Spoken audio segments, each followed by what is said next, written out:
Hi guys! Tara, samahan nyo naman ako ulit gumawa ng chocolate peanut cake. For today's video guys, isi-share ko sa inyo ang paggawa ko naman ulit ng chocolate peanut cake. Yun na yun siguro ang itatawag ko sa cake na to. At syempre, sasabihin ko sa inyo guys na a day in my life as a home baker nanay.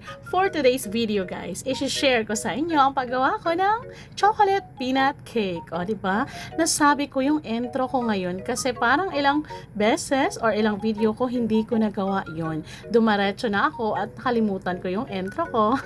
Pero syempre guys, ako yung home baker nanay ng Jensen. At yun lang, yun yung intro ko, diba? At ewan ko ba guys, wala na akong masabi sa mga voice over ko.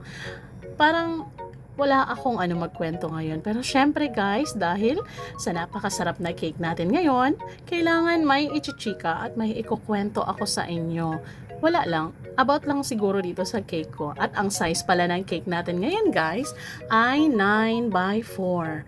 At alam nyo ba guys, nagkamali ako sa presyo ko sa cake na to. Pero dahil suki ko na yung umorder ng cake na to, it's very okay na magbibigay ako ng discount sa kanya.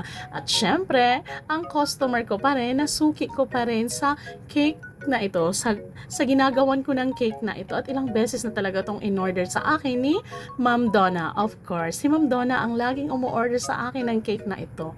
Pero for today's cake guys, ang cake na ito ay palalagyan niya ng mga toppers. Yung mga pangsabong na toppers guys. At nakita ko, babagay naman siya sa cake natin for today's video. Bagay na bagay siya sa kulay ng cake natin na chocolate cake. At syempre, lalagyan naman natin ng mga toppings na chocolate cake, chocolate, na mga kinat ko na chocolate sa top niya. Ang chocolate na ang ginagamit ko guys ay dark chocolate.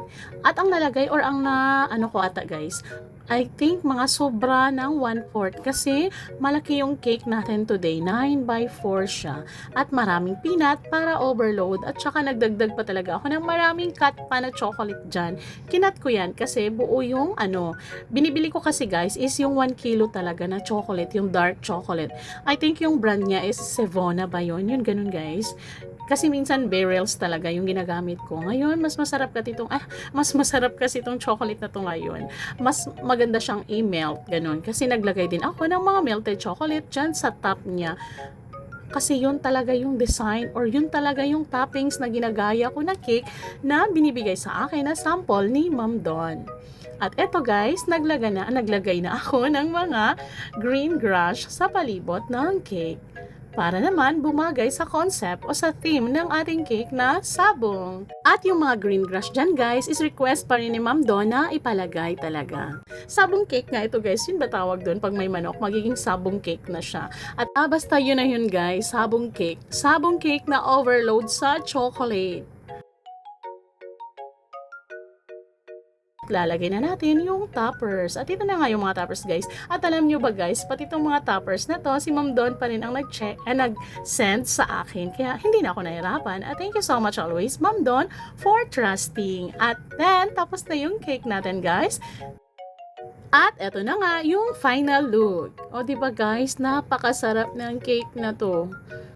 At guys, nagpapasalamat ako palagi sa mga lahat ng nanonood ng aking video. At sobrang thankful ko guys kasi umaabot na ako ng K views. Thank you so much guys. And that's all for today's video. Mag-iingat kayong palagi guys. God bless at laging magpipray kay Lord. Thank you so much. Bye-bye!